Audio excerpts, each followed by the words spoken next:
Hi,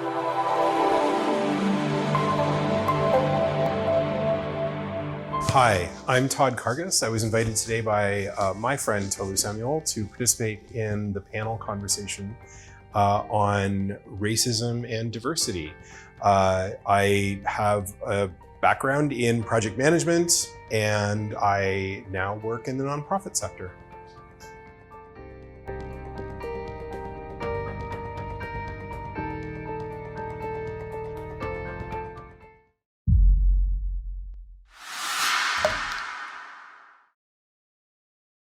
So essentially, so personally for me, and you guys have said a lot of great things about racism and you know what you've experienced and what you know about it. Personally for me, I sometimes struggle to relate with this because, like I said earlier, I'm originally from Africa and I potentially didn't get to experience some of these things that Black people in North America or that have lived in the Western countries have potentially been through. Where I'm from, most people look like me, and so we never really have that racist or racism in the culture. But I hear a lot of when I moved here for my master's, um, I hear a lot of people or a lot of complaints from Black people talking about how or I actually see in the media as well, talking about how the economy of society is not necessarily built or structured in their favor, and obviously they are not necessarily benefiting from society as much as the white people would benefit, right? Now, even coming from Africa, like Nigeria, for example, right? Um, you would find that there's some things like tribalism involved that is present. Now, we're all Black over there in Nigeria, for example. However, even within the midst of Black people from different tribes or cultures, you still have some sort of segregation where a culture would say, "Oh, you should not get married to, someone from that other culture because of whatever reason that may be," right?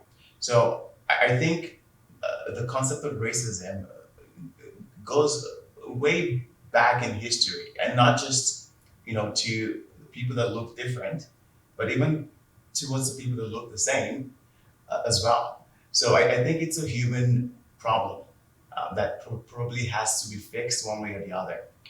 Now, the question now would be that, based on these experiences that Black people have had over time, and obviously based on the fact that Black people do feel that they are being treated unfairly in many different ways, how do you think that we can, as a community, um, maybe move forward from here?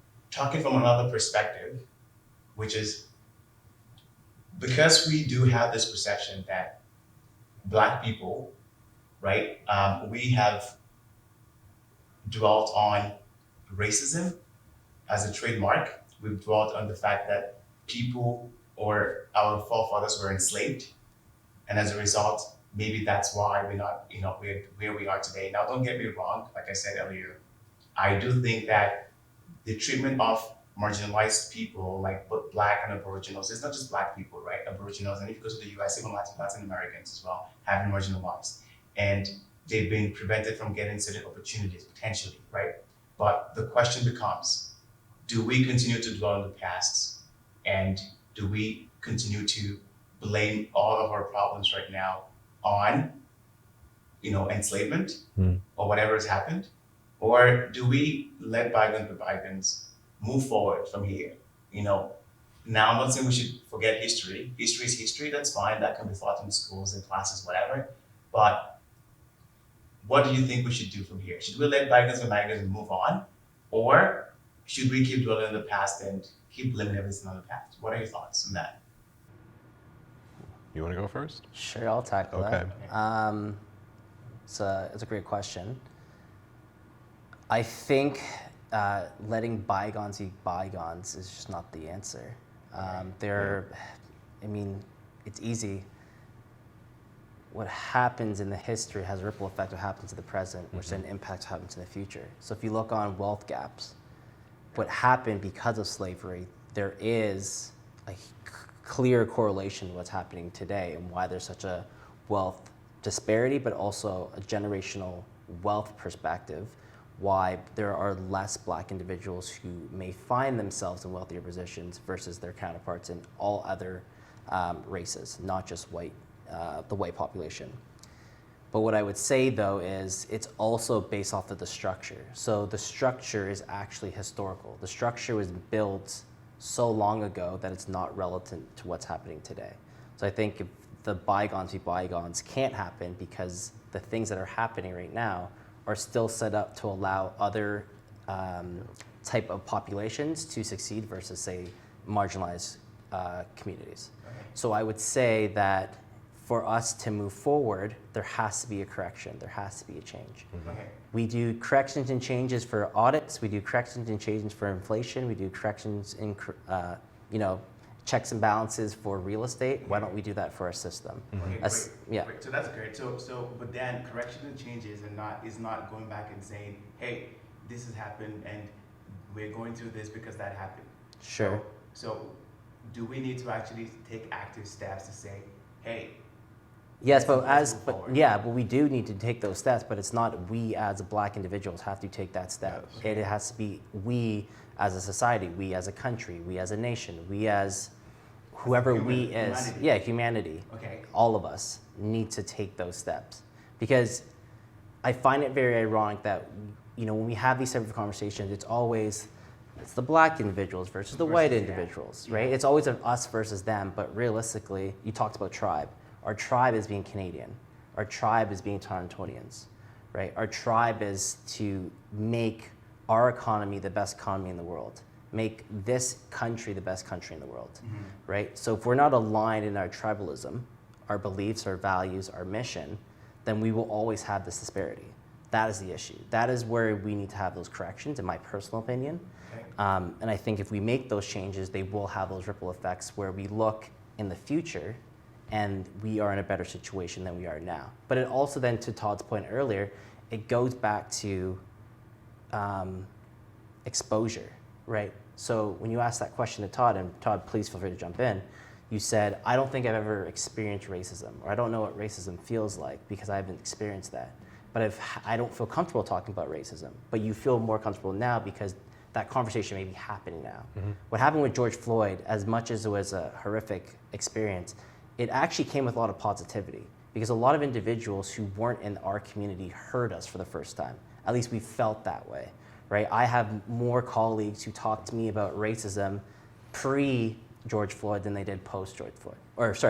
Post-George Floyd, Right. my apologies. And I think that's actually a positive thing. It's because people don't recognize it. When you have privilege, you don't recognize you have privilege until someone shows you that. Yeah. Right? And I think that's where we are. But I think that's a part of that change. The change is recognizing I am privileged, right? So you talked about white privilege. Yes, there are white privileges, but there's also Black privilege as well, Yeah, absolutely. right? And there's a lot of privileges that come with being someone who went to college versus going to university, having your master's versus not having your master's, being in financial services or being in another industry. We all have our own privileges. It's just for us to identify those privileges and allowing others to feel equal in the privileges that we have, but also be aware and cognizant of the fact that we do have privilege. Yeah. And I think you hit the nail on the head because it's that space where awareness transforms into action. And that's the thing that's most important because it's all well and good for white people to be aware that it's there. Like, let's build awareness. But that's not enough. Sure. It has to be, there has to be something more. And that change that you're talking about is a systemic change. And the challenge then to do more is change the system, which actually is designed to benefit white people, right? So what's the incentive? Yeah. And that's the thing. Like what you're doing right now is you're cracking into where my passion is, which is, how do we expose the benefits of cracking open the system to a population who have uniformly benefited from the system the way that it is, Sure. right? And I think that the answer to that question, and it's one of the reasons why I'm interested in leadership, Right. and the answer to that question is about, hearing different voices, because I think that if we don't do that, like if we don't change the system as a population, as a society, then it's not just the racialized populations who are going to continue to suffer. I think we all will. Because I think that there's something that we miss out on by not hearing and being taught by those voices. Totally. Right? And I think that that's the thing that's most important. So I'm not sure how that works yet. This is a very brand new journey for me. Listen, But it's it's over my something- pay grade. But it's really, well, no, but I think it's really exciting because I think that the opportunity to make those changes is in by making sure that those leadership voices are heard by the people who have experiences that are different than mine. I know what's interesting, similar to what you just said right now. I think I did mention this earlier, and essentially I was in New York in a seminar. To your point, this was with the other executives, and this lady asked a question in that meeting. So it's basically supposed to talk about how can you incorporate diversity and inclusion into your organization? How can you perceive, the way other marginalized communities feel about how they miss out on opportunities, right? And she asked a question, and the question was this. She said, every white person in this room, I have a question for you. And she said, if you want to be Black, if you're okay being Black, put your hands up, let me see. Right? No single person raised your hand. And she said, I know you're going to feel weird about this question, but it's a very honest question. And she said, now, no one's raising their hands here, and that's because you are aware that you don't want to put off what those people are going to do. Now, the fact that you're aware means that you know the fact that there is some sort of gap, some sort of marginalization, some sort of disparity going on. Sure. And as a result, it's up to you and I to bridge that gap, essentially. That's interesting. Totally. Well, no, it's very interesting, right? Because there's some. You're right. Like that, no white people in the room put up their hand means that they get it. Yeah. Right. They get it. They understand, at least privileged. on some level, what systemic racism is, and they don't want to experience it. Sure. Of course they don't. Right. Now, what's the thing that needs to happen in order to make it so that those folks can contribute to changing the thing? Because if I know that systemic racism is a thing and I'm willing to accept it, then how does that make me not complicit in the system? And it doesn't matter whether I'm in corporate Canada, it doesn't matter whether I'm in politics, it doesn't matter whether I'm a member of a police force. Sure. Right? If I'm in all of these places where I know that systemic racism exists, as a white person, and I'm not willing to do anything to change it, then what is my complicity? Sure. You're part of the That's issue. a good question. That's a very deep statement right there. Well, and I think I think that's the reason why, if I'm going to go back to your previous question, that's the reason why I'm not comfortable talking about racism. Totally. Because I didn't always recognize it that way. Sure. And I think there's a lot of people who don't recognize it that way. Sure. And it's easy.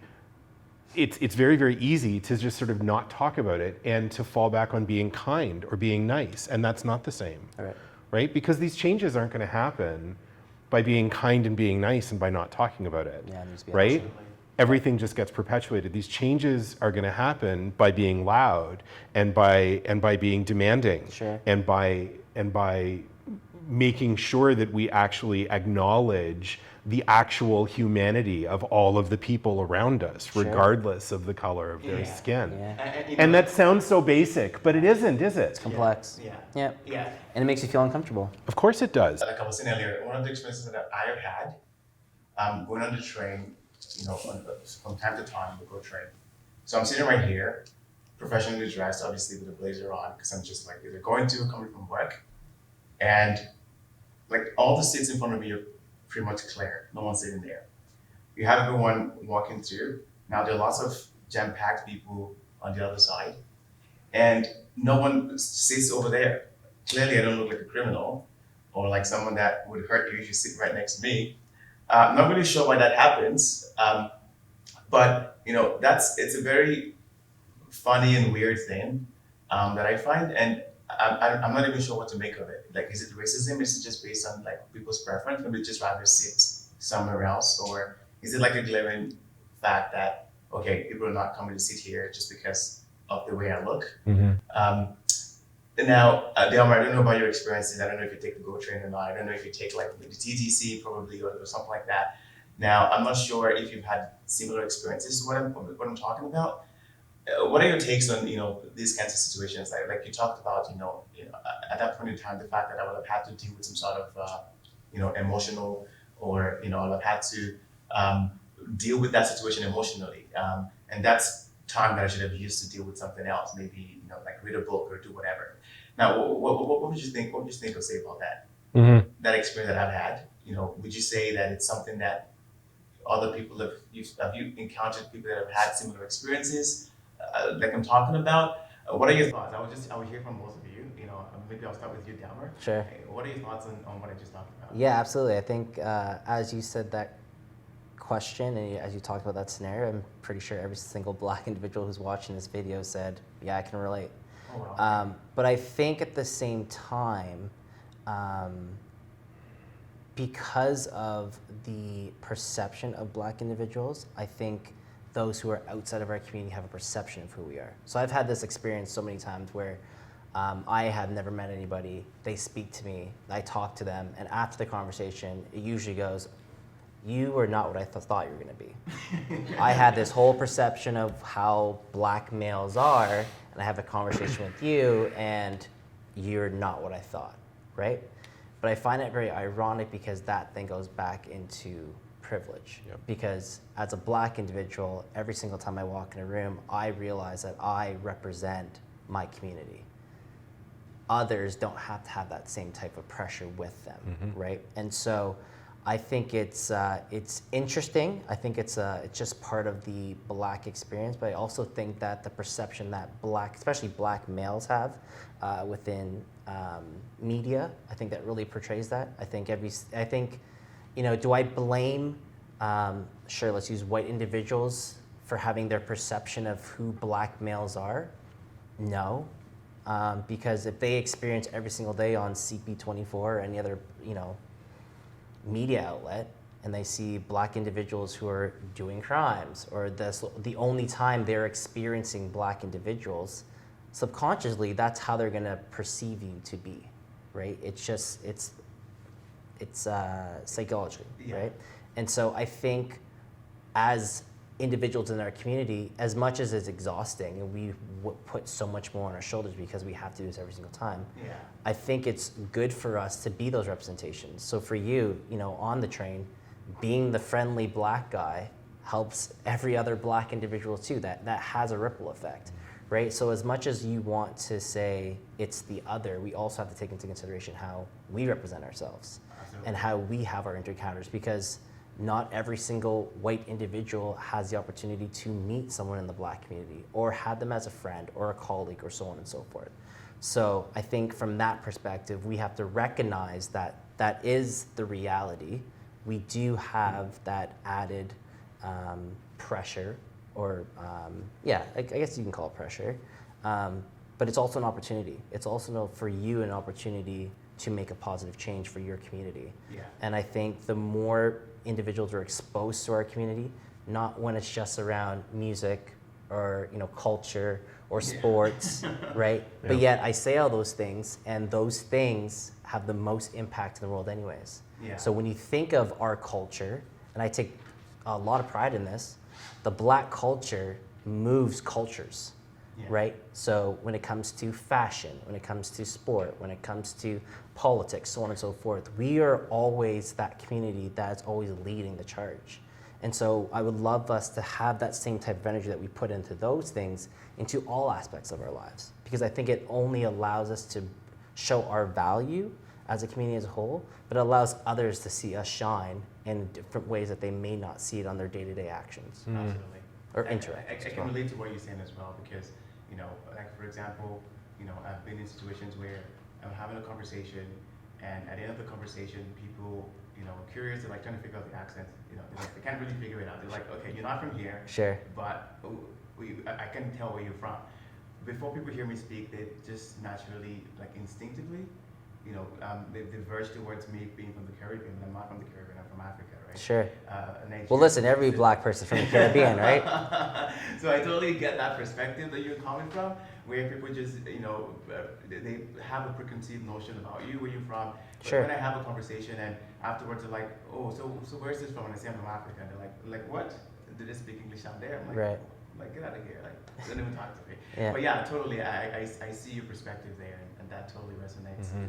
Todd, No, I was gonna say, just sorry to cut you off, Todd, but I think it's also, you have to think of people's experiences, right? So most white individuals, the only time they really interact with others of their communities when they're going on vacation, Okay. right? So if you see, to your thing, I always hear like, oh yeah, I have a black friend. It's like, yeah, he's from Jamaica, One right? black friend. Well, sure, 1, 2, whatever it is. I have one black friend. But you know what I mean? It's really just around experience that they have. Yeah. So they take that experience, and then, as much as we do the same thing within our culture, we brush everyone with the same paintbrush, Yeah. right? And so I think from that perspective, like I said, it takes for us to really just show who we are as individuals. At the end of the day, if you're able to, position yourself from being that black individual to being yourself, your person, who you are as a person, that's what makes those ripple effects. That's what really creates that change. And I think then when you have that, then it goes into those tougher conversations about race. Yeah, absolutely. How was your experience, and so on and so forth. Yeah. People are more willing to make that change Yeah. if they have an emotional connection to Absolutely. it. So the only emotional connection they can have is if they actually know someone within that community. And at that point, I would basically come to you, Todd. So,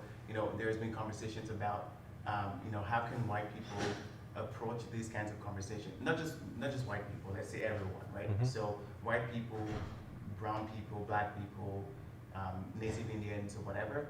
Like, how can we approach this conversation about racism? Is the best way to be colorblind? Personally, in my opinion, I don't think colorblindness is the right approach to take. Of course, there's been like different views on colorblindness, over time. Now, when I say colorblindness, I'm not talking about actual colorblindness as a disease. Of course. I'm talking about colorblindness as I don't see color. Basically from a racial perspective. Now, what is your take on this, Todd? Wow. So I agree with you. I don't think that the concept of colorblindness is helpful. Personally. And what I will also say is that probably with the very best of intentions, there was a time in my life when I probably expressed the way that I wanted to engage with racism by saying I am colorblind, so that it doesn't matter to me. Everything is about merit Yeah. or whatever, right? There's all sorts of language that goes along with that. And I think there's a couple things that this touches on. And we sort of went through some of it already, right? Yeah. Like it doesn't touch on what do we do with privilege, because it really just erases that completely, right? And the lived experience that you talked about, right? Like the financial gap, right? The wealth gap from racialized people to white people. It doesn't discuss those things or really sort of take that into consideration. And I think that where it boils down, at least from the perspective of white North America, not that I'm speaking for everyone in white North America, but if I were to, wouldn't that be fun? I think that it boils down to the notion that it isn't enough to just not be racist in the way that we understand it. And certainly we started this conversation with a review of how complex, right, the topic of racism is, and how it is very, very pervasive. So I think that the onus then, from a change perspective, isn't about how important it is for me to not be racist. It's about how important it is for me to be anti-racist. And it's different because it's about action rather than about inaction. And we started talking about this before, because I think as long as we sort of formulate race in terms of what makes white people comfortable, then it's going to be hard to move the needle, because there's a lot of things that we're not comfortable with, and we have to be uncomfortable in order to make changes. I mean, Delmar, even some of what you were describing about how to show up, right? And it's important that that you give your best all the time. And I understand that you do, and I understand why you do, and I understand that it makes sense. And sometimes you don't wanna. And sometimes you just wanna be human, and you wanna take the GO train, and you don't wanna think, am I dressed the right way? Am I gonna be perceived this way or that way or something? Right, it must be absolutely 100% exhausting. And the only analogy that I have in my world is, if I look back to the 1990s, the early 1990s, when I was first, going to Gay Pride, Sure. and there was a huge portion of the gay community. This is where I come out and let you know that I'm gay, right? So there's a huge portion of the gay community that was very, very opposed to what and I'm going to say what we were doing, Sure. with the feather boas and the high heels and the drag queens and the activism because of how it looked on the 6 o'clock news. Sure. Right? And eventually you have to not care. Yeah. And there's going to be that component or that contingent of people that are loud. We used to say we're here, we're queer, get used to it. That are loud and demanding change, and that needs to happen too. And it can't all be people from racialized communities. It also has to be white people too.